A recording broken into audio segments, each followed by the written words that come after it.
Whoa! It wasn't doing that before. There's a real visceral sense of being immersed in the game when you're holding something physical in your hand and you do it. The controller itself really contributes to the feeling that you are a wizard. You have a magic wand in your hand, and Finn has a magic wand in his hand. It's the best one-to-one connection with a character that I've ever felt. When we first took the controller and whirled it over our head and saw the apprentice conjure a tornado out of the ground, it's like, that is something different. That is not just another press the button and cast your spell. He just conjured a tornado. This is awesome.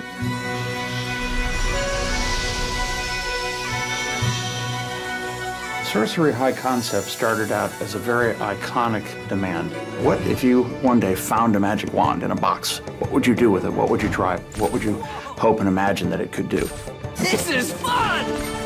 Sorcery was designed from the ground up to be a move title. With a lot of games, you start sort of retrofitting, saying, oh, we're going to take an existing game that has a DualShock control scheme, and then try to figure out how to work the move into that. But with Sorcery, from the very beginning, we built everything around making the move an essential central part of gameplay.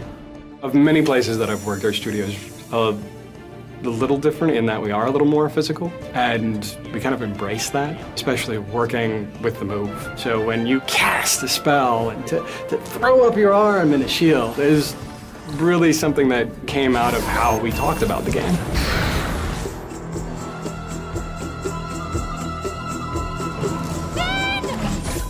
A lot of the motion control games that you see, sort of like it's detecting that you're doing something, but it's not precise. What really excites me when I play Sorcery is the degree of control you have.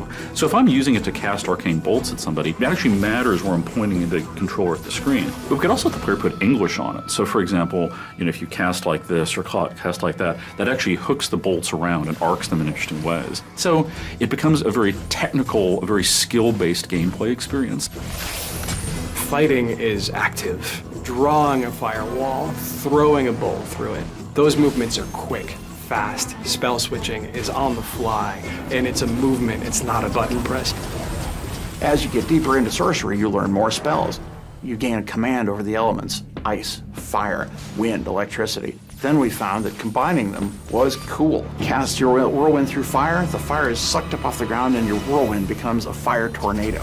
Cast your bolts into a fire-nado and fire bolts are multiplied and spread throughout the arena. Every spell in Sorcery can be combined with the other spells to produce a deep combo system that lets you just attack your enemies in a wide variety of ways to maximum advantage.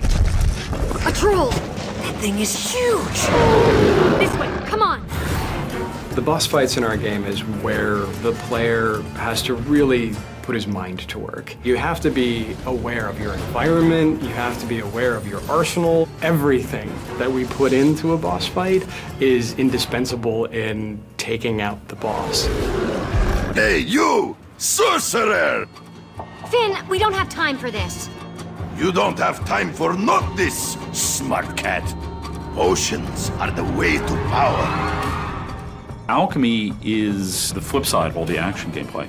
In Alchemy, you're using the motion controller, but it's not under the pressure of combat. You discover many unusual ingredients. So our alchemy system, which is the key to level progression, involves mixing these elements together. And we make sure that with our move, we do this in a very visceral sort of a way.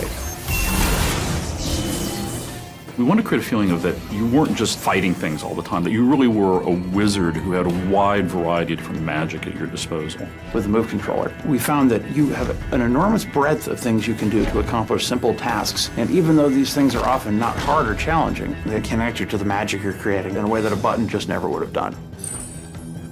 That's the heart of what makes the motion control experience potentially a permanent part of serious hardcore gaming, is people are realizing that this device lets me have a much richer interaction with the world than any traditional gaming device.